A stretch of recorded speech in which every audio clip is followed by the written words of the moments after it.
नमस्कार दोस्तों। स्वागत है आपका हमारे फियर नाइट चैनल पर, जहां हर रात आपको एक नया डर, एक नया सस्पेंस और एक नया रोमांचक अनुभव मिलेगा। वह आज के समय के हिसाब से सुनना बहुत ही ज्यादा जरूरी है। साथियों, इस दुनिया में चाहे बुराई कितनी ही बड़ी और शक्तिशाली क्यों ना हो, वह अच्छाई के आगे नहीं टिक सकती। और अगर कोई मानवता की इस रेखा को पार करने की कोशिश करता है, तो इसका परिणाम कितना भयानक हो सकता है, यह आप इस घटना को सुनने के बाद जानेंगे। यह तो आप सभी जानते हैं कि फिलहाल में नवरात्र चल रहे हैं, और अगर यह स्टोरी आप नवरात्र के बाद सुन रहे हैं, तो कोई बात नहीं। अब यह तो आप जानते ही हैं कि नवरात्रि में देवी दुर्गा के 9 रूपों की 9 दिनों तक पूजा की जाती है। यह पर्व साल में 4 बार आता है, लेकिन चैत्र और शारदीय नवरात्रि सबसे महत्वपूर्ण माने जाते हैं। देखिए, नव का अर्थ है 9 और रात्रि का अर्थ है रात, इसलिए नवरात्रि का अर्थ है 9 रातों का समय। कुछ लोग नवरात्रि के महत्व को वैज्ञानिक और आध्यात्मिक दोनों दृष्टिकोण से देखते हैं।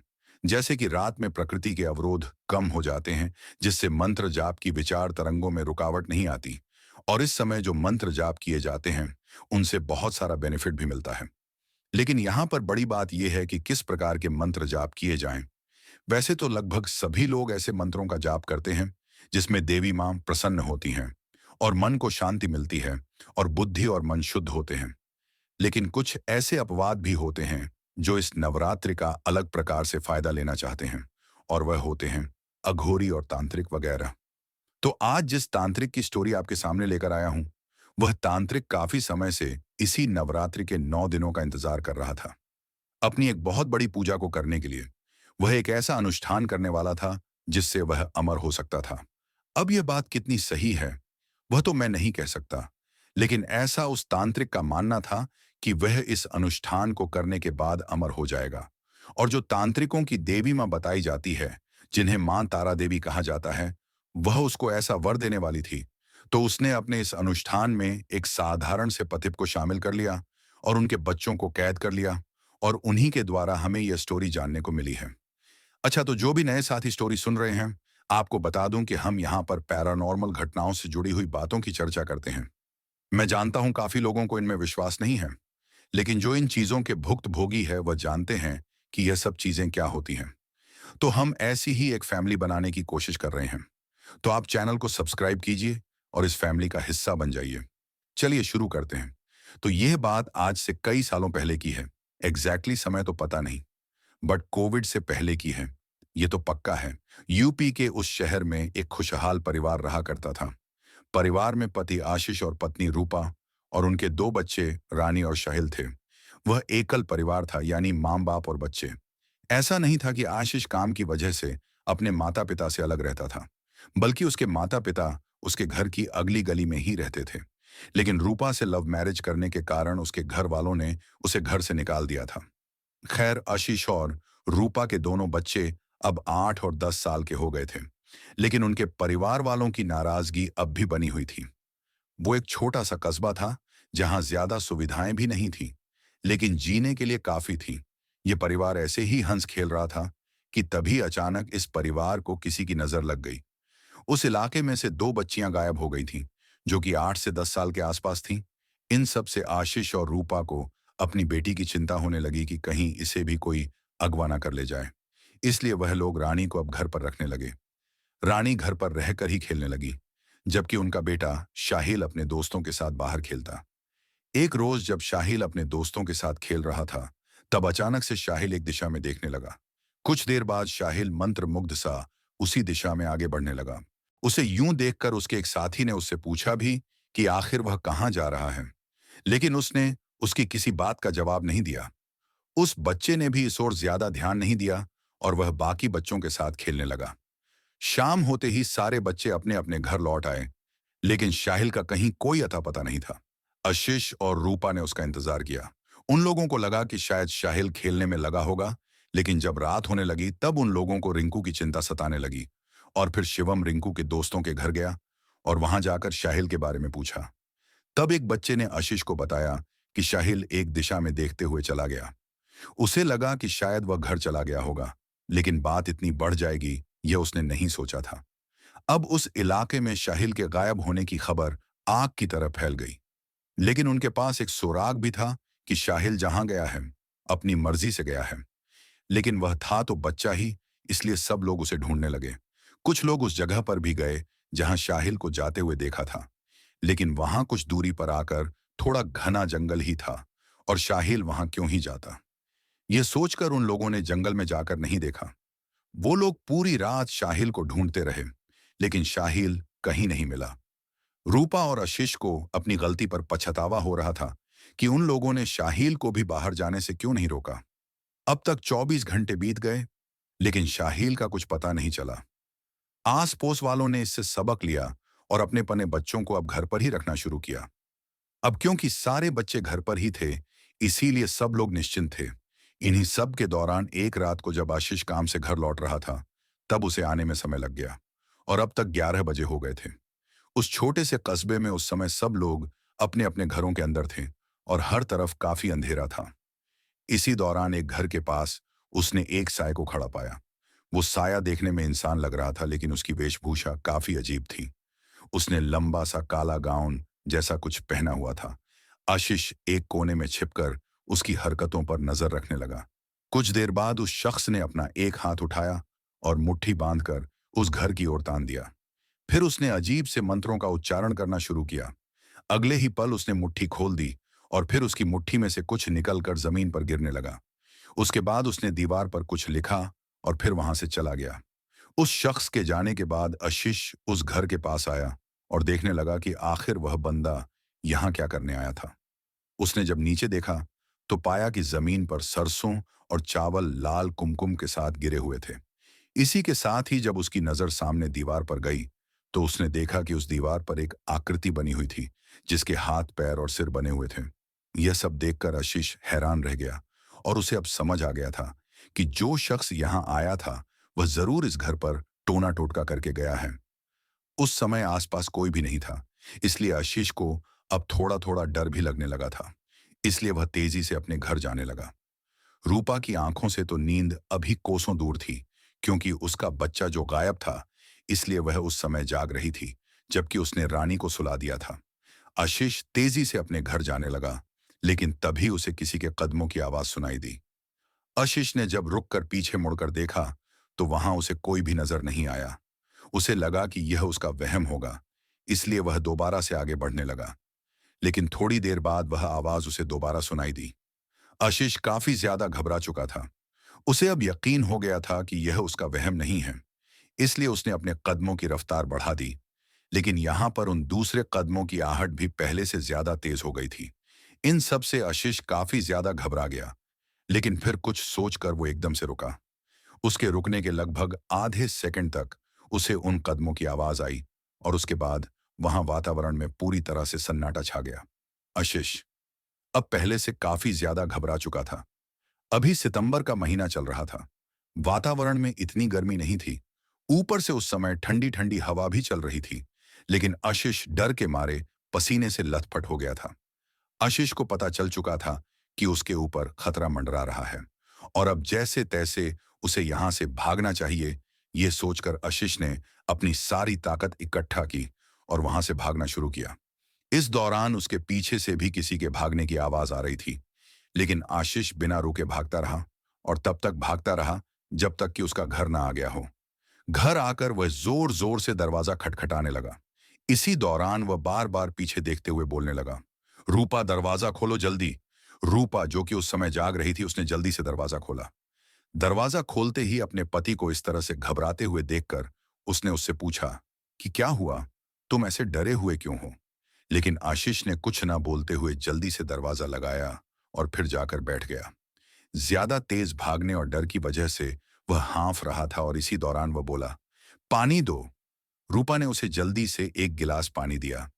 आशीष ने एक ही सांस में सारा पानी पी लिया और फिर बोला, अभी जब मैं घर पर आ रहा था तो मैंने एक काले साए को देखा जो किसी घर के ऊपर टोना टोटका कर रहा था। मैं वहां से निकलकर जब आया तो वह शायद मेरे पीछे पड़ गया। मैं कैसे अपनी जान बचाकर भागा हूं यह मैं ही जानता हूं। तुम दरवाजा लगाकर रखना और रानी को बाहर मत जाने देना। यह सुनकर रूपा हैरानी से बोली, अरे आखिर था कौन वह आदमी। आशीष बोला, पता नहीं, लेकिन वह टोटका कर रहा था। सुबह होते ही हमें यह बात सबको बतानी पड़ेगी। ताकि सब लोग उसे पकड़ने में हमारी मदद कर सके। हो सकता है कि उसी ने हमारे बच्चों को गायब किया हो। इसके आगे रूपा कुछ ना बोली, लेकिन फिर अगले ही पल उसे एक कांच के टूटने की आवाज आई। वह आवाज सुनकर दोनों पति पत्नी काफी ज्यादा घबरा गए। फिर आशीष ने डंडा लेकर उस आवाज की दिशा में जाने लगा। इस दौरान उसके पीछे पीछे रूपा भी जाने लगी, क्योंकि उसे डर था कि कहीं वह अजीब सा आदमी उसके पति को नुकसान ना पहुंचा दे। वह आवाज किचन में से आ रही थी। जब वह दोनों किचन में पहुंचे तो उन्होंने देखा कि किचन में और कोई नहीं, उनका बेटा शाहिल था। उसे देखकर दोनों पति पत्नी की आंखों में आंसू आ गए। और फिर आशीष ने डंडा फेंका और फिर दौड़कर अपने बेटे के पास गया और उसे गले लगाते हुए बोला, कहाँ चला गया था तू? हमने तुझे कितना ढूंढा, लेकिन तू मिला ही नहीं। कहाँ गया था तू? लेकिन शाहिल ने कुछ नहीं कहा। वह बस सपाट भाव से सामने की ओर ही देखता रहा। यह देखकर रूपा ने उसके सर पर हाथ फेरा और फिर उसका नन्हा चेहरा अपने हाथों में लेते हुए कहा, क्या बात है बेटा, तू कुछ बोल क्यों नहीं रहा? लेकिन शाहिल ने फिर भी कुछ नहीं कहा। इसी दौरान रसोई के दरवाजे के पीछे से एक 5 फीट का सांवली रंगत वाला काले चौगे में एक आदमी बाहर निकला और बोला, ये तुम्हारी कोई बात सुनने नहीं वाला। ये वही करेगा जो मैं उससे कहूंगा। यह सुनकर दोनों पति पत्नी ने आवाज की दिशा में देखा तो उस शख्स को अपने सामने पाया। उस शख्स को देखकर रूपा उसके पैरों में गिरते हुए बोली, देखिए, आप जो कोई भी हैं, प्लीज हमारे बच्चे को बख्श दीजिए। हमने आपका क्या बिगाड़ा है जो आप हमारे साथ ऐसा कर रहे हैं? लेकिन फिर वह शख्स बोला, मेरा नाम त्रिकाल है और मैं एक तांत्रिक हूं। आपके बच्चे का जीवन व्यर्थ नहीं जाएगा। वह मेरे बहुत काम का है, क्योंकि मैं उससे देवी को प्रसन्न करूंगा और फिर मैं बहुत सी शक्तियां हासिल कर लूंगा। इसी के साथ ही अमर भी हो जाऊंगा। यह सुनकर दोनों पति पत्नी काफी ज्यादा घबरा गए। फिर तभी आशीष बोला, देखिए, आप प्लीज मेरे बच्चे को छोड़ दीजिए। वैसे ही हम अपने जीवन में बहुत परेशान हैं। अब इससे ज्यादा कष्ट हम झेल नहीं पाएंगे। त्रिकाल बोला, तुम्हारे लिए कहना आसान है, लेकिन मेरे लिए यह काम काफी कठिन है। तुम्हें पता भी है कि मैंने किस तरह से तुम्हारे बच्चे को ढूंढा है। मुझे मेरी साधना के लिए ऐसे बच्चों की जरूरत है जो लाखों में एक हो, और तुम्हारा बच्चा भी वैसा ही है। लेकिन मैं तुम्हें एक प्रस्ताव देता हूं। अगर तुम्हारे बच्चे को बचाना चाहते हो तो तुम्हें मेरा एक काम करना होगा। मुझे मेरी साधना के लिए 12 कन्याओं की जरूरत है, जिनकी उम्र 10 साल तक की हो, उससे ज्यादा नहीं। और ध्यान रखना कि उन 12 लड़कियों की राशि अलग अलग होनी चाहिए। मेरे पास तुलामीन और वृश्चिक राशि की कन्या है। बाकी की 9 राशियों की लड़कियों का इंतजाम तुम्हें करना होगा। अभी नवरात्र आने वाली है और इससे पहले ही तुम्हें उनका इंतजाम करना होगा। यह सुनकर रूपा बोली, लेकिन आप उन लड़कियों का क्या करोगे? तब त्रिकाल बोला, मुझे एक साधना करनी है। उस साधना में मुझे उन 12 राशियों वाली बच्चियों की जरूरत है। उनका केंद्र में रहूंगा और उसके बाद मैं अमर हो जाऊंगा। तब आशीष बोला, इसका मतलब तो यह हुआ कि आपको हमारे बेटे की जरूरत नहीं है। तो फिर आपने उसे क्यों पकड़ा हुआ है? देखिए, हम यह बात किसी को नहीं बताएंगे। आप प्लीज हमारे बेटे को छोड़ दीजिए। यह सुनकर त्रिकाल के चेहरे पर आक्रोश के भाव आ गए और वह बोला, मैंने तुम लोगों को बता दिया है कि तुम्हें क्या करना है। अब तुम्हारी मर्जी। अगर तुम लोगों ने वह नहीं किया जो मैं चाहता हूं तो याद रखना, तुम्हारा बेटा पूरी तरह से मेरे वश में है। मैं जो कहूंगा वह यह करेगा। यह सुनकर रूपा रोने लगी। तब त्रिकाल ने दोबारा बोलना शुरू किया, तुम लोगों को बच्चियों को अगवा करके यहाँ पास वाले जंगल में लाना होगा। उसके बाद वहां से मैं उसे ले जाऊंगा, जहां 9 बच्चियां हो जाएंगी। मैं तुम्हारे बच्चे को छोड़ दूंगा। ये बोलकर त्रिकाल ने एक नजर शाहिल की ओर देखा और कहा, चलो अब यहां से चलते हैं। इसके बाद शाहिल उस तांत्रिक के साथ वहां से जाने लगा। उसके घर वालों ने उसे रोकने की कोशिश की। तब त्रिकाल बोला, इसे जाने दो। तुम इसे रोक भी लोगे तो ना तो यह कुछ खाएगा ना पिएगा, जिससे इसकी मौत हो सकती है।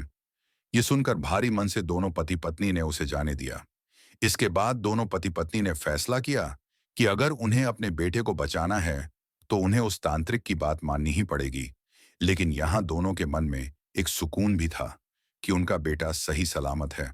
और अगर उन्होंने उस तांत्रिक की सारी बात मान ली तो उन्हें उनका बेटा मिल जाएगा। लेकिन यही उनकी सबसे बड़ी भूल थी, क्योंकि उस तांत्रिक के मन में तो अलग ही खिचड़ी पक रही थी। अगले दिन दोनों पति पत्नी मिलकर मोहल्ले में अलग अलग राशियों की लड़कियों की तलाश करने लगे। उन दोनों को राशियों का ज्यादा ज्ञान नहीं था, इसलिए आशीष ने एक किताब ले ली जिसके अंदर राशियों के बारे में काफी जानकारी लिखी हुई थी। इसी किताब के आधार पर वे बच्चियों को अगवा करने की योजना बनाने लगे। उसी दिन शाम को उन्हें अगली ही गली में मौजूद एक परिवार की 8 साल की लड़की रोशनी का पता चला। उसकी राशि कुंभ थी और उसकी उम्र भी तांत्रिक के बताए अनुसार सही थी।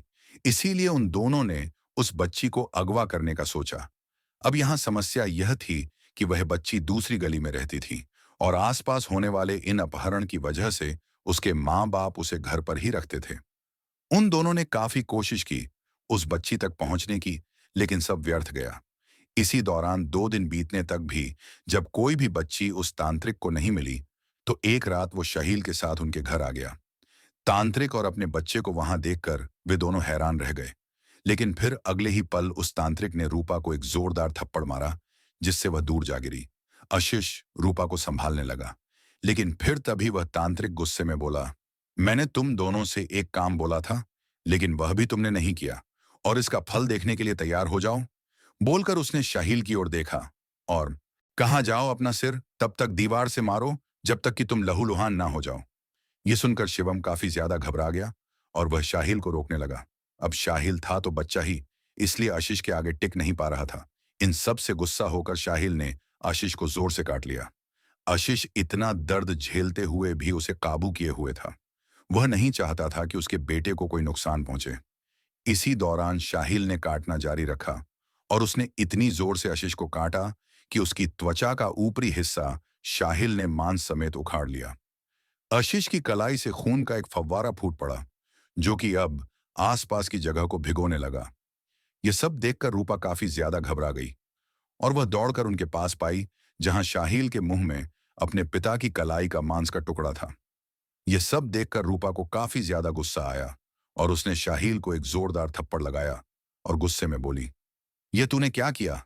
तूने अपने ही पिता पर हमला किया, उन्हें इतनी बुरी तरह से जख्मी किया। मैं तुझे नहीं छोड़ूंगी। बोलकर रूपा रोते हुए उसे लगातार थप्पड़ मारने लगी। इस दौरान शाहिल उसे फाड़ खाने वाली निगाहों से घूर रहा था और वह पूरी जी जान लगाकर आशीष के शिकंजे से आजाद होने की कोशिश कर रहा था, लेकिन उसकी कोशिश कामयाब नहीं हो रही थी। इसी दौरान त्रिकाल ने दोबारा कहा, बस करो, अब शांत हो जाओ। इसके बाद शाहील के चेहरे के भाव दोबारा से सपाट हो गए। तब त्रिकाल दोबारा बोला, क्या तुम लोगों के मन में मेरे लिए जरा भी खौफ नहीं रहा? जो तुम लोगों ने मेरा काम नहीं किया, तुम्हें पता है ना इसका अंजाम क्या हो सकता है? फिर भी तुम लोगों ने मेरा काम क्यों नहीं किया? अभी तक मेरे पास एक भी बच्ची नहीं आई है। यह सुनकर पूनम रोते हुए बोली, हमने एक बच्ची को तुम्हारे पास लाने की कोशिश की थी, लेकिन उसके घर वाले उसे घर पर रखते हैं, तो भला हम उसे कैसे ले आते? हम जबरन उनके घर में घुसकर तो बच्ची को नहीं ले जा सकते ना। यह सुनकर त्रिकाल के चेहरे पर कुछ भाव आने जाने लगे। फिर वह कुछ सोचकर बोला, हाँ, तुम लोगों ने सही कहा कि यह काम करना तुम्हारे लिए थोड़ा कठिन है। तो हम एक काम और कर सकते हैं। वह बच्चियां कौन हैं, कहाँ रहती हैं, इसका पता करो, और फिर मेरा दिया हुआ वह भूत किसी फल या मिठाई में मिलाकर उस बच्ची को खिला देना। उसके बाद वह बच्ची खुद ब खुद मेरे पास आ जाएगी। लेकिन हाँ, ध्यान रखना, वह भूत मिला फल या मिठाई दोपहर के बाद ही खिलाना, क्योंकि उसका असर 12 घंटे तक रहेगा। इसी के अंदर अंदर उस बच्ची को मेरे पास आना होगा, नहीं तो वह टोटका वहीं खत्म हो जाएगा। दोनों पति पत्नी मान गए और फिर त्रिकाल ने अपनी पोटली में से सफेद पाउडर निकालकर उन दोनों को दिया और उसके बाद वहां से चला गया। अगले दिन आशीष ने अपने हाथों की पट्टी करवाई और वहीं रूपा ने घर पर ही लड्डू बनाए और वह लड्डू उस बच्ची के घर भिजवाए। वह बच्ची मनीषा और उनकी बेटी रानी अक्सर साथ ही खेलते थे, इसीलिए मनीषा के घर वालों को इस साजिश का पता ही नहीं चला। रात 10 बजे के बाद दोनों पति पत्नी अपने घर से निकलकर मनीषा के घर के ऊपर नजर रखने लगे।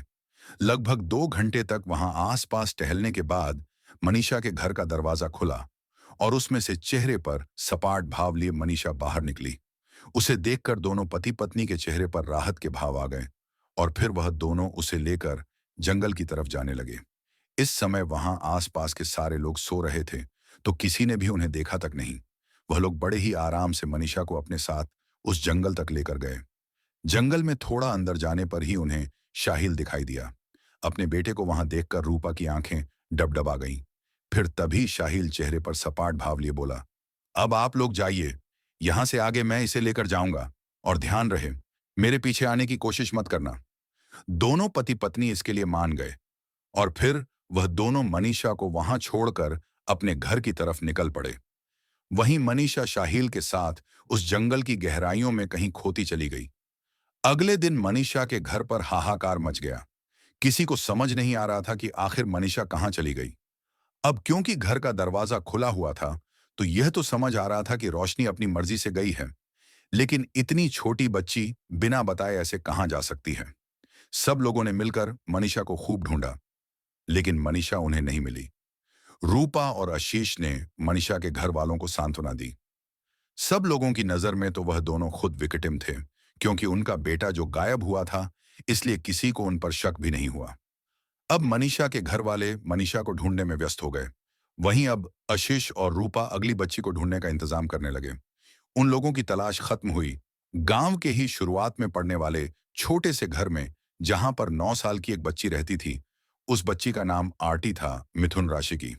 यह लड़की उनका अगला शिकार होने वाली थी, लेकिन यहां समस्या यह थी कि आशीष या रूपा में से कोई भी उस परिवार के किसी सदस्य को नहीं जानता था।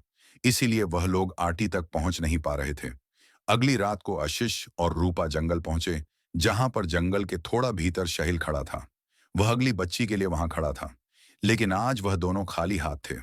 उन्हें खाली हाथ देखकर रिंकू कुछ बोलता, उससे पहले ही आशीष बोला, त्रिकाल जी को यहां बुला दो, हमें उनसे जरूरी बात करनी है।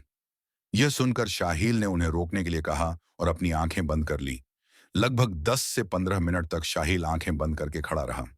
कुछ देर बाद जंगल के अंदर से त्रिकाल आया और फिर आशीष से बोला, तुम लोग आज फिर खाली हाथ? यह सुनकर आशीष बोला, हम खाली हाथ नहीं आना चाहते थे, लेकिन क्या करते, हमारी मजबूरी थी। हमने मिथुन राशि वाली लड़की को देख लिया है। वह हमारे गांव से बाहर की सीमा पर रहती है, लेकिन यहां समस्या यह है कि हम उस तक पहुंच नहीं सकते, क्योंकि हमारा उससे कोई वास्ता नहीं है, और ऐसे ही हम उसके घर में घुसकर उसे नहीं उठा सकते।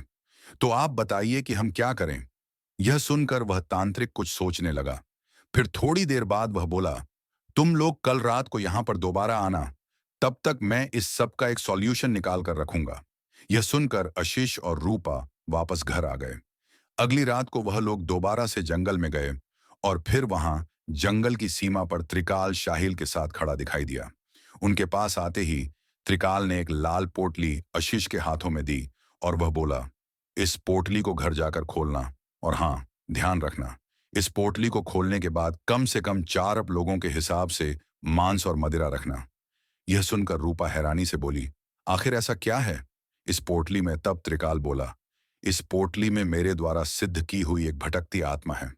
वो आत्मा एक हिसाब से मेरी गुलाम है, और जो मैं कहूंगा वह करेगी।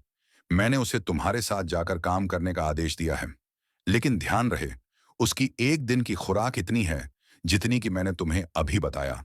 तुम्हें हर रोज उसे इस हिसाब से मांस और मदिरा देना होगा, तो वह तुम्हारे लिए काम करेंगी। लेकिन अगर तुमने यह नहीं दिया, तो हो सकता है कि वह तुम्हारे ही घर पर कुछ कर दे।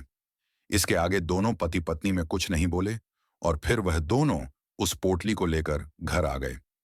अब दोनों ठहरे शाकाहारी लोग, उनके घर पर मांस नहीं था, इसलिए उन लोगों ने उस पोटली को उस समय नहीं खोला। उन लोगों ने सोचा था कि उस पोटली को कल यह सब लाने के बाद खोल देंगे, और यह सोचकर उन्होंने उस पोटली को अलमारी में रख दिया। अगले दिन सुबह होते ही दोनों पति पत्नी मांस और मदिरा का इंतजाम करने चले गए, और अब उनकी बेटी रानी घर पर अकेली थी। इसी के साथ ही वह पोटली भी उस अलमारी में रखी हुई थी। यहां पर रानी अपनी मां की गैर हाजिरी में उसके गहने और श्रृंगार का सामान हाथ में लगाया करती थी। वह उसे इस्तेमाल किया करती थी। बच्चों को अक्सर इस तरह का शौक होता है, और उसी रोज रानी ने भी यह करने का सोचा। रानी अपने मम्मी पापा के कमरे में गई और पूनम का श्रृंगार उठाकर लगाने लगी। ठीक इसी दौरान उसकी नजर अलमारी में रखी उस लाल पोटली पर गई। मखमल से बनी उस लाल पोटली को जब रानी ने देखा, तो उसे यही लगा कि इसके अंदर उसकी मां के कोई गहने रखे होंगे। यही सोचकर रानी ने वह पोटली खोल दी। इसी के साथ ही उस पोटली के अंदर से एक काला धुआं निकलकर सीधा रानी के शरीर में जा घुसा। रानी जमीन पर गिरकर छटपटाने लगी। उसका उसके शरीर पर से नियंत्रण हटा जा रहा था, और फिर कुछ ही देर में वह वहीं बेहोश होकर गिर पड़ी। कुछ देर बाद उसके मम्मी पापा मांस और मदिरा लेकर घर आए, और तब उन्होंने अपने कमरे में रानी को बेहोश देखा। अब इससे पहले कि वह लोग रानी को उठाते, मांस की गंध से दीपा उठ बैठी। उसके चेहरे पर भयानक मुस्कान आ गई और उसने जल्दी से जाकर मांस का थैला लिया और उसे फाड़ दिया। ऐसा होते ही सारा मांस उस थैली में से निकलकर जमीन पर गिर गया और फिर रानी बहुत ही भयानक ढंग से वह मांस कच्चा ही खाने लगी। यह सब देखकर रूपा काफी ज्यादा घबरा गई। उसे समझ नहीं आ रहा था कि दीपा अचानक से इस तरह का व्यवहार क्यों कर रही है। ठीक इसी दौरान आशीष की नजर उस लाल पोटली पर पड़ी जो कि जमीन पर खुली पड़ी थी। यह देखकर शिवम की आंखें भय से चौड़ी हो गईं और फिर उसने एक नजर दोबारा से दीपा की ओर देखा। इसी दौरान रूपा की आवाज उसके कान में पड़ी। देखिए ना जी, हमारी रानी को पता नहीं क्या हो गया। ये बहुत अजीब तरह से व्यवहार कर रही है। यह सुनकर आशीष ने कुछ नहीं कहा और फिर वह धीमे धीमे कदमों से रानी के पास आया, जो कि जमीन पर बैठकर उस कच्चे मांस को खा रही थी। रानी के पास आकर उसने रानी के कंधे पर हाथ रखा और कहा, रानी बेटी। यह आवाज सुनकर रानी रुकी और फिर पीछे मुड़कर देखा और फिर दोबारा से मांस खाने लगी। यह देखकर आशीष ने अपना माथा पीट लिया और वहीं बैठकर रोने लगा। इसी दौरान रूपा आशीष के पास आई और बोली, हमारी रानी को क्या हुआ है? आप कुछ बोलते क्यों नहीं? यह सुनकर आशीष सुबकते हुए बोला, क्या बताऊं? मैं रूपा, हमारी रानी ने उस पोटली को खोलकर उस प्रेत को आजाद कर दिया है और अब वह प्रेत हमारी बेटी के शरीर में है। यह सुनकर रूपा काफी ज्यादा घबरा गई और वह दौड़कर रानी के पास गई और उसे हिलाते हुए बोली, रानी बेटा, ये मैं हूं मां, ये तुम ही हो ना? बोलते हुए रूपा उसे बुरी तरह से झकझोरने लगी। इन सब से रानी के शरीर में मौजूद उस आत्मा को काफी गुस्सा आया और उसने रूपा को एक जोरदार धक्का दे दिया, जिससे वह दूर जा गिरी। रानी जैसी छोटी सी बच्ची के लिए रूपा को धक्का देकर दूर गिराना कोई मामूली नहीं थी। इन सब से रूपा काफी ज्यादा घबरा गई। वहीं रानी किसी तेंदुए की तरह छलांग मारकर रूपा के ठीक ऊपर आ बैठी और फिर वह अपनी भयानक आवाज में बोली, रानी अब यहां नहीं है, यह शरीर अब से मेरा है। यह बोलकर वह रूपा का गला दबाने लगी, किंतु तभी आशीष ने पूरी ताकत से उसे रूपा के ऊपर से हटाया। इन सब से रानी को काफी गुस्सा आया, लेकिन अब इससे पहले कि वो आशीष को नुकसान पहुंचाती, आशीष बोला, आप जो कहेंगे हम वो करेंगे, लेकिन आप हमारी बेटी को कुछ मत करना। यह सुनकर रानी बोली, ठीक है, तो फिर मेरे लिए मांस वगैरह लाते रहना, और अगर किसी को बताया तो तुम्हारी खैर नहीं। यह सुनकर आशीष बोला, आपको त्रिकाल जी ने एक काम के लिए हमारे साथ भेजा था, तो क्या आप वह काम नहीं करेंगे? यह सुनकर रानी के चेहरे पर चिंता की लकीरें उभर आईं और वह घर से बाहर की ओर भागने लगी। यह देखकर आशीष भी उसके पीछे पीछे भागने लगा। रानी भागते भागते जंगल की ओर आ गई।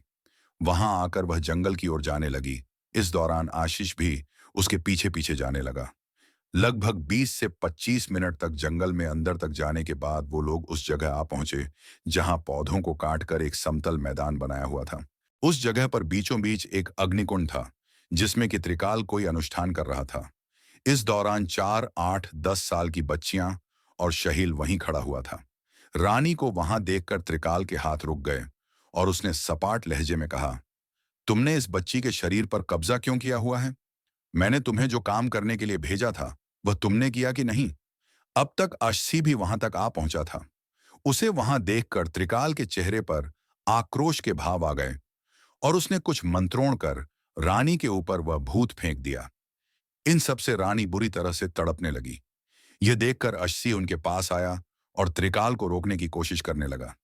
यह देखकर त्रिकाल ने अपने पास मौजूद उन बच्चों से कहा, पकड़ो इस आदमी को। यह सुनकर वे सारे बच्चे आशीष को पकड़ने लगे और फिर त्रिकाल ने दोबारा से मंत्रोक्षण करना शुरू किया। इसी के साथ ही रानी के शरीर को चमकीली रस्सियों ने जकड़ लिया। फिर त्रिकाल गुस्से में बोला, तुम्हारी हिम्मत कैसे हुई इसे यहां लाने की, और अब इसकी सजा तो तुम्हें मिलेगी। यह सुनकर रानी बोली, मुझे छोड़ दीजिए, बड़ी मुश्किल से मुझे इस बच्ची का शरीर मिला है। आप जो कहेंगे वह मैं करूंगा। यह सुनकर त्रिकाल रोका और फिर वह आशीष की ओर देखने लगा। तभी त्रिकाल ने मंत्रोच्च कर रानी के सिर पर हाथ फेरा। ऐसा करने के कुछ देर बाद रानी के शरीर में से काला धुआं निकलकर बाहर आने लगा। कुछ ही देर में जब रानी के शरीर में से धुआं निकलना बंद हो गया, तब रानी वहीं बेहोश होकर गिर पड़ी। इसके बाद उसने एक नजर अश्शी की ओर देखा और कहा, मैंने तुमसे कहा था ना यहां मत आना, लेकिन तुम फिर भी यहां आए। ये सुनकर अश्शी बोला, मुझे डर था कि कहीं यह मेरी बेटी को नुकसान ना पहुंचा दे, इसलिए मैं यहां इसके पीछे आया। इसके अलावा मेरा इरादा कुछ नहीं था। यह सुनकर त्रिकाल बोला, ठीक है, लेकिन अब मैं तुम्हारे ऊपर विश्वास नहीं कर सकता। तुमने यह जगह देख ली है और अब तुम जाकर अपने गांव वालों को बता सकते हो, इसीलिए मैं तुम्हें जाने तो दूंगा, लेकिन तुम्हारी बेटी अब मेरे पास यहीं रहेगी जब तक कि तुम बाकी की कन्याओं का इंतजाम नहीं कर लेते। यह सुनकर आशीष रोने गिड़गिड़ाने लगा कि ऐसा मत बोलिए, पहले ही मेरा बेटा आपके पास है और अब मेरी बेटी भी आप ले रहे हैं। तब त्रिकाल बोला, मेरा काम होने के बाद तुम्हें तुम्हारे बच्चे मिल जाएंगे, इसीलिए जल्द से जल्द बच्चे लाने पर ध्यान दो, नहीं तो इनकी लाशें मैं तुम्हें जरूर दे दूंगा। फिर उसने एक दिशा में देखा और कहा, और तुम याद रखना, अब से यह जो कहें वह तुम्हें करना है। इसके बाद अगर कोई गलती हुई तो मैं तुम्हें नष्ट कर दूंगा। यह सुनकर आशीष उस साये के साथ रोते हुए घर आ गया और अब वह कैसे भी करके अपने बच्चों को वापस पाना चाहता था। घर आकर उसने रूपा को यह सारी बात बताई। यह सुनकर रूपा रोने लगी, क्योंकि पहले उसका बेटा गया था और अब उसकी बेटी भी उस तांत्रिक के चंगुल में थी। इसी दौरान आशीष बोला, हमें हमारे बच्चों को बचाने के लिए बाकी के बच्चों का इंतजाम जल्दी करना होगा और इस काम में यह साया हमारी मदद करेगा। अब ध्यान से सुनो, हमें बाकी के बच्चों का इंतजाम जल्द से जल्द करना होगा। हमें यहाँ वहाँ जाकर पता लगाना होगा कि अब और कितनी बच्चियों हैं और कहाँ-कहाँ पर है।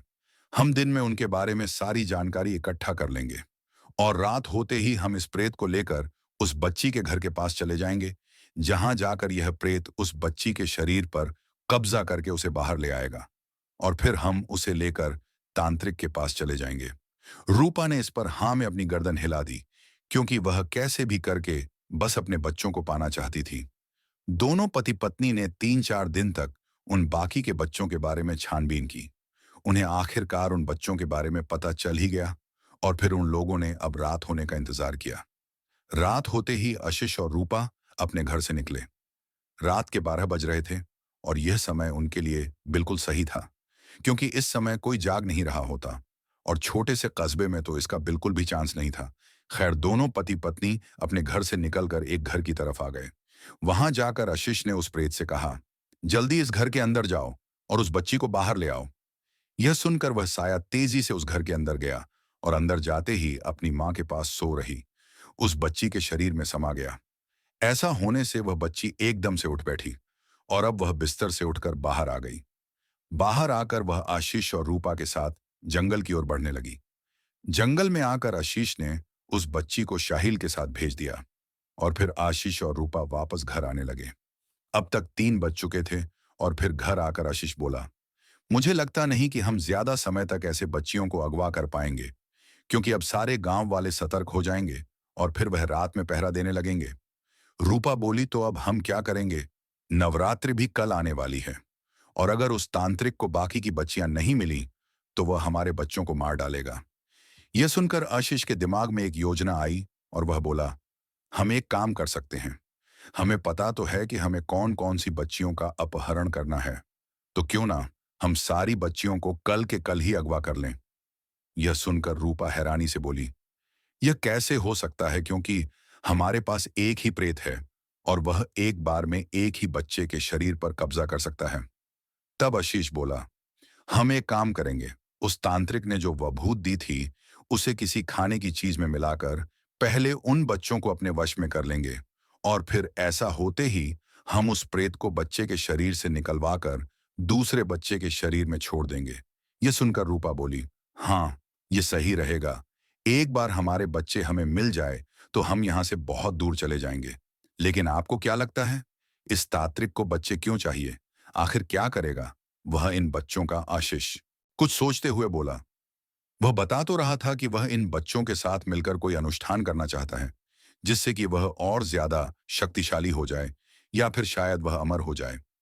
ऐसा ही कुछ कहा था उसने। शायद यह सुनकर रूपा के चेहरे पर काफी सारे भाव आने जाने लगे और फिर वह बोली, मैंने सुना है कि कुछ काला जादू करने वाले लोग नवरात्रा के समय बच्चों की बलि देते हैं। कहीं यह तांत्रिक भी तो ऐसा कुछ करने नहीं वाला? अगर ऐसा हुआ तो उसके इस पाप में हम भी भागीदार होंगे। यह सुनकर आशीष सोच में पड़ गया और फिर थोड़ी देर बाद वह बोला, ऐसा कुछ नहीं होगा और अगर ऐसा है भी तो भी मुझे सबसे कोई मतलब नहीं है, क्योंकि मुझे सिर्फ मेरे बच्चे चाहिए। इसके अलावा बाकी लोग मरे चाहे जिए। और रूपा हमारी जगह कोई और माँ बाप होते तो वह भी यही करते। आखिर अपने बच्चों से बढ़कर किसी के लिए और क्या होता है। अब तुम इस बारे में ज्यादा मत सोचो और कुछ बनाकर उसके अंदर वह भूत डाल दो। हमें कल के कल ही अपने इस काम को अंजाम देना है। इसके आगे रूपा ज्यादा कुछ ना कह सकी, क्योंकि वह धर्म संकट में पड़ गई थी। क्योंकि एक तरफ तो उसके बच्चे थे और दूसरी तरफ वह नन्हे मासूम बच्चे, जो कि उसके बच्चों के ही हम उम्र थे। खैर, उसने जैसे तैसे खुद को समझाया और अपने बच्चे को बचाने के बारे में सोचा। उसने यह सोच लिया था कि एक बार अपने बच्चों को बचाने के बाद वह सभी लोगों को उस तांत्रिक के बारे में बता देगी। और फिर उसके बाद उस तांत्रिक का क्या करना है, क्या नहीं, वह और लोग देखेंगे। यही सब सोचकर रूपा वह भूत मिलाकर लड्डू बनाने लगी। वहीं दूसरी तरफ उस कस्बे से एक और बच्ची गायब हुई थी। इसलिए वहां के लोग काफी ज्यादा घबरा गए थे, क्योंकि अब तो उनके बच्चे घर के अंदर भी सुरक्षित नहीं थे। और अब उन्होंने इसके बारे में कुछ ना कुछ करने का सोचा। सब लोगों ने मिलकर रात के समय अब वहां पहरा देने का सोचा, ताकि अगर उनके कोई भी बच्चे गायब हो तो उन्हें पता चल जाए कि आखिर कौन उन्हें गायब करता है। इस पहल की वजह से अब आशीष और रूपा का काम और ज्यादा कठिन हो गया था। लेकिन फिर शिवम को एक आइडिया आया। रात 11 बजे के बाद शिवम ने चाय बनाई और फिर सब पहरेदारों को लाकर दी। सब लोगों ने बिना किसी सवाल जवाब के चाय पी, क्योंकि उन्हें पूरी रात जागना था। और उन लोगों को तो यही लग रहा था कि आशीष उनकी मदद करना चाहता है। चाय पीने के कुछ ही देर बाद वह सारे लोग एक एक करके बेहोश होने लगे। और फिर आशीष को मौका मिल गया था अपने प्लान को अंजाम देने का। आशीष का इशारा पाकर रूपा लड्डू लेकर घर से बाहर निकली। और फिर उन लोगों ने एक एक करके उन सारी बच्चियों को वह लड्डू खिलाए। और फिर अब वह लोग उन बच्चियों को लेकर जंगल की ओर बढ़ने लगे। इस दौरान आशीष के चेहरे पर एक संतोष था कि फाइनली वह अपने बच्चों को सुरक्षित ले जाएगा। लेकिन वही रूपा के मन में एक संदेह था। उसे शक था कि अगर यह सारे बच्चे लेने के बाद भी वह तांत्रिक उसके बच्चों को नहीं छोड़ेगा तो वह क्या करेगी। या अगर उसने उसके बच्चों को छोड़ भी दिया और उसे बाकी बच्चों की बलि चढ़ाने लगा तो वह उन्हें कैसे बचाएगी। अगर उसने वहां के सब लोगों को बताया तो वह सारे लोग उन्हें इसके लिए दोषी ठहराएंगे। लेकिन अगर वह शांत रही तो इतने सारे बच्चों की मौत की जिम्मेदार वही होगी। यही सब सोचते सचते जंगल आ गए। और फिर अब जंगल में आगे की तरफ ही शाहिल उनका इंतजार कर रहा था। उसे देखते ही आशीष बोला, तांत्रिक जी को बुलाओ, क्योंकि हम उनके कहे मुताबिक सारे बच्चे यहाँ ले आई हैं और अब हमें हमारे बच्चे चाहिए। यह सुनकर शाहिल बोला, तांत्रिक जी को आप लोगों का ही इंतजार था। उन्होंने आपको अपने पास बुलाया है।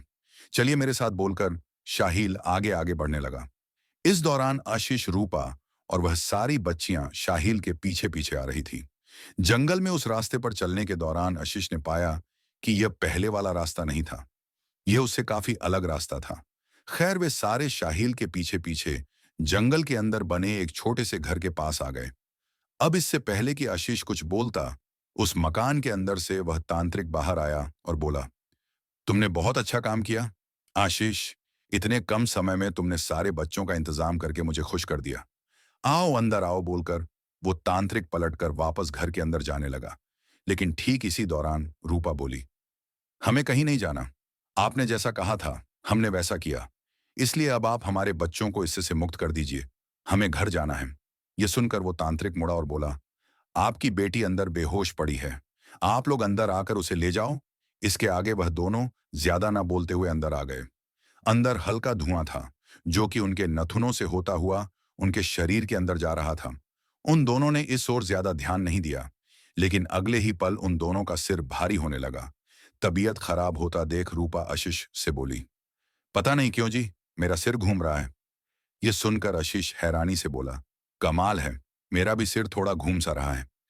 इसके आगे वे दोनों कुछ ना कह सके, क्योंकि उनका उनके शरीर पर से नियंत्रण हट चुका था और वह दोनों पके फल की तरह वहीं जमीन पर गिर पड़े। जब उन दोनों की आंखें खुली तो उन्होंने पाया कि वे दोनों एक मोटे तने के पेड़ से बंधे हुए थे और उनके ठीक सामने ही वह तांत्रिक त्रिकाल एक कुंड में अग्नि प्रज्वलित कर कुछ मंत्रोच्चारण कर रहा था। इस दौरान वे सारे बच्चे उस तांत्रिक के चारों ओर एक गोल घेरा बनाकर खड़े थे। उस तांत्रिक के सामने ही अजीब तरह की देवी की प्रतिमा रखी हुई थी, यह सब देखकर वे दोनों खुद को उन रस्सियों से छुड़वाने की कोशिश करने लगे। ठीक इसी दौरान आशीष गुस्से में बोला, मैं तुम्हारी सारी बात मानी, तुमने जो जो कहा वह मैंने किया, लेकिन उसके बावजूद तुमने मेरे बच्चों को नहीं छोड़ा और हमें भी यहां बंदी बना लिया। आखिर क्यों? यह सुनकर उस तांत्रिक ने मंत्रोक्षण करना बंद किया और कहा, तुम दोनों मेरे बारे में काफी कुछ जान चुके थे, और अगर मैंने तुम्हें जाने दिया होता तो अब तक सभी लोगों को मेरे बारे में पता चल चुका होता, इसलिए तुम्हें यहां कैद करना मजबूरी थी। वैसे मैं तुम्हें एक बात तो बताना ही भूल गया कि मुझे इस अनुष्ठान को पूरा करने के लिए एक सगे भाई बहन की भी जरूरत थी, जो कि तुम्हारे बच्चों के रूप में मेरे पास हैं। यह सुनकर रूपा घबराते हुए बोली, तुम यह किस तरह का अनुष्ठान कर रहे हो, और इस अनुष्ठान में आखिर तुम इन बच्चों के साथ क्या करोगे?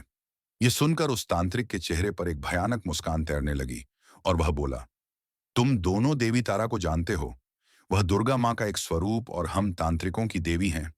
नवरात्रि के दिनों में अगर विधि विधान से उनकी पूजा अर्चना करके 12 राशि की कन्याओं और राशियों की स्वामी राशि के लड़के की बलि दी जाए तो साधक अमर हो सकता है, और इस काम में तुम्हारे बच्चे मेरी बहुत सहायता करेंगे। मैं चाहता तो तुम दोनों को छोड़ देता, लेकिन अब तुम्हें मरना होगा।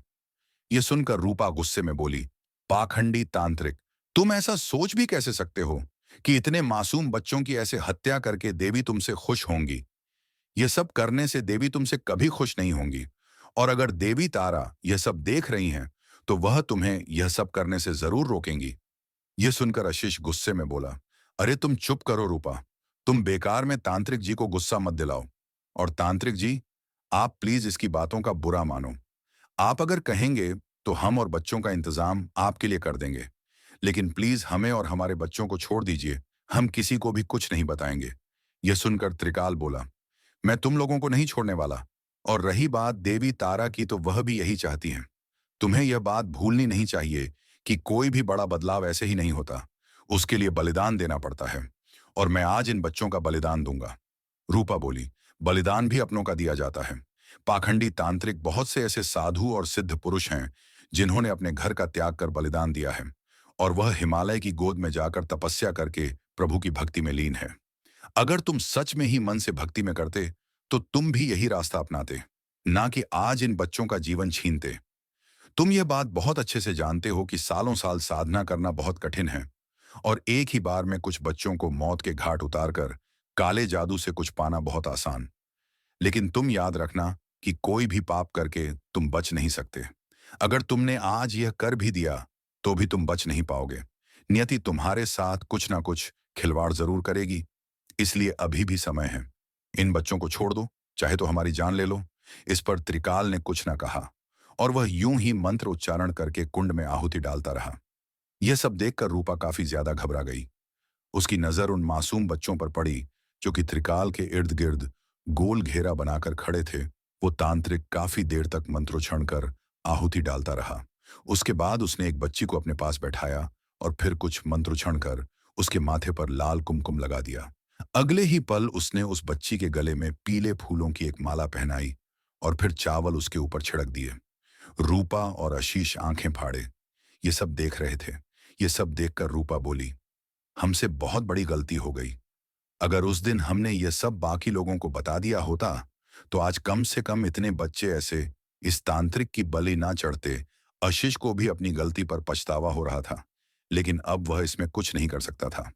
रूपा ने उस कुंड के सामने मौजूद मां तारा की प्रतिमा को देखा और मन ही मन प्रार्थना करने लगी कि हे मां, आप इन मासूम बच्चों को जैसे तैसे बचा लीजिए। इसके अलावा वह और कुछ नहीं चाहती। अब यह रूपा की प्रार्थना का असर था या कुछ और। रूपा के शरीर में एक तेज बिजली का झटका लगा और वह कांपने लगी। यह देखकर आशीष ने उससे घबराते हुए पूछा कि रूपा क्या हुआ, लेकिन रूपा कुछ ना बोली। उसे उसके शरीर से नियंत्रण हटता हुआ सा लग रहा था, लेकिन इसी के साथ ही शरीर की नस नस में उसे ऊर्जा का आभास हो रहा था। कुछ ही देर में रूपा की आंखें बंद हो गईं। यह देखकर आशीष जोर से चीखा, रूपा क्या हो गया, तुम्हें आंखें खोलो। लेकिन रूपा की आंखें बंद ही थीं। वहीं दूसरी तरफ आशीष की आवाज सुनकर त्रिकाल ने अपना मंत्रोच्चारण करना बंद किया और उसने रूपा की ओर देखा, जो कि पेड़ के तने से बेहोश बंधी हुई थी। यह देखकर त्रिकाल उठकर उसके पास गया। वो अपना भयानक चेहरा रूपा के चेहरे के एकदम पास ले आया और वो यह देखने की कोशिश करने लगा कि आखिर यह इसे क्या हुआ।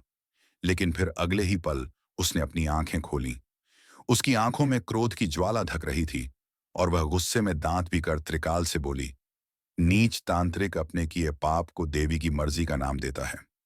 बोलकर रूपा ने गुस्से में जोर लगाया और इसी के साथ ही उसके शरीर से बंधी रस्सियां किसी कच्चे धागे की तरह टूटकर गिर गईं। वह तांत्रिक आंखें फाड़े यह सब देखने लगा। उसे समझ नहीं आ रहा था कि आखिर रूपा जैसी नाजुक सी औरत में इतनी ताकत कैसे आ गई। अब इससे पहले कि वह कुछ समझ पाता, रूपा काल बनकर उसकी ओर बढ़ी और फिर उसकी गर्दन पकड़कर उसे हवा में ऊपर उठा लिया। वहीं दूसरी तरफ आशीष आंखें फाड़े ये सब देख रहा था। उसे समझ नहीं आ रहा था कि आखिर उसकी पत्नी में इतनी ताकत कैसे आ गई। वहीं मौत को इतना करीब देखकर उस तांत्रिक ने उन बच्चों से कहा, इस औरत को पकड़ो सारे। लेकिन कोई भी बच्चा आगे नहीं आया। वे सारे अपनी अपनी जगह पर एकदम जड़ हो चुके थे। इन सब से वह तांत्रिक काफी ज्यादा हैरान हो गया था कि आखिर यह बच्चे उसका कहां क्यों नहीं मान रहे। अगले ही पल रूपा ने त्रिकाल को उठाकर दूर फेंक दिया। नीचे गिरते ही त्रिकाल खुद को संभालने की कोशिश करने लगा। वहीं दूसरी तरफ रूपा की आंखों के आगे अंधेरा छाने लगा और वह वहीं बेहोश होकर गिर पड़ी। आशीष रस्सियों से बंधा रूपा को आवाज देता रहा, लेकिन रूपा ने उसकी बात का कोई जवाब नहीं दिया। कुछ देर बाद किसी ने उसके मुंह पर पानी के छींटे मारे, जिससे रूपा को होश आया। होश में आते ही उसने पाया कि आशीष उसके एकदम पास बैठा था। इसी के साथ ही वह सारे बच्चे भी उसके इर्द गिर्द जमा हो रखे थे। यह सब देखकर आशीष हैरानी से बोली, क्या मैं कोई सपना देख रही हूं जिसमें आप सभी ठीक हैं? तब आशीष मुस्कुराते हुए बोला, यह सपना नहीं, हकीकत है। आज भगवान के आशीर्वाद से सारे बच्चे बिल्कुल ठीक हैं। रूपा हैरानी से बोली और वोदा आशीष बोला, इस बारे में हम बाद में बात करेंगे, लेकिन अभी हम सब बच्चों को लेकर यहां से बाहर निकलते हैं। इसके बाद आशीष और रूपा सारे बच्चों को लेकर और मां तारा की प्रतिमा को लेकर वापस आ गए। सारे बच्चों को सुरक्षित देखकर सभी लोगों की खुशी का ठिकाना नहीं रहा। आशीष ने सब लोगों को बताया कि उस रात उसने एक तांत्रिक को बच्चों को लेकर जाते देखा था। इसलिए वह और रूपा उसके पीछे से जंगल में गए और उस तांत्रिक को मारकर उसे बचा ले आए। अगर वह सही समय पर बच्चों को नहीं बचाता तो सारे बच्चे मारे जाते। इन सब से आशीषम और रूपा की काफी वाहवाही हुई। वहीं आशीष ने घर आकर रूपा को सारी बात बताई कि कैसे उसने उस तांत्रिक को मारा था। सारे बच्चे जो कि उस तांत्रिक के प्रभाव में थे, तांत्रिक के मरते ही बिल्कुल सामान्य हो गए और जब उन्हें होश आया तब वह उस पूरी घटना को भूल चुके थे। उन्होंने ही आशीष को रस्सी खोलकर आजाद किया था। आशीष और रूपा आज भी वहीं रहते हैं और अब उनकी मां तारा में काफी आस्था है, क्योंकि वह शायद मां का चमत्कार ही था जो रूपा में उस समय इस तरह का परिवर्तन आया और आज इस वजह से सारे बच्चे बिल्कुल ठीक थे। साथियों, इस पूरे ब्रह्मांड में भगवान या इस धरती पर भगवान अलग अलग रूपों में हमारे सामने हैं, लेकिन कोई ईश्वर यह नहीं कहता कि मुझे प्रसन्न करने के लिए आप इस प्रकार की बलि दीजिए या इस प्रकार के पाप कर्म कीजिए। भले ही आप कोई से भी धर्म से हो, लेकिन मैं इतना तो कह सकता हूं कि कोई भी धर्म ग्रंथ हमें यह चीज तो नहीं कह सकता कि अगर तुम्हें इस सर्वशक्तिमान ईश्वर को प्रसन्न करना है तो यह पाप कर्म करने होंगे। सभी धर्मों का निचोड़ एक ही होता है कि आप एक अच्छे इंसान बने और सबसे बड़ा धर्म है सेवा का धर्म। आप लोगों की सेवा करें। लेकिन हम केवल कुछ लोगों की बातों में आकर इस काली अंधेरी दुनिया का शिकार बन जाते हैं। कुछ ऐसे तांत्रिक वगैरह होते हैं जिन्हें लगता है कि वह ऐसी नीच हरकतें करके शक्तिशाली बन सकते हैं। देखिए, संत केवल वही सही होता है जो अपना सब कुछ त्याग करके केवल और केवल भगवान की शरण में होता है और आम जन का भला चाहता है, ना कि वह आम जन में कोई स्वार्थ देखता है। मैं समझता हूं यह बात आपको इस स्टोरी से भी अच्छे से समझ में आ चुकी होगी और नवरात्र का अपना एक अलग महत्व है और उसी प्रकार हमें उसको करना चाहिए और जो भी लाभ हमें देवी से मिले उस लाभ को ग्रहण करना चाहिए, लेकिन इस प्रकार की क्रियाओं का कभी हिस्सा नहीं बनना चाहिए। चलिए मिलते हैं अगली नई हॉरर घटना के साथ।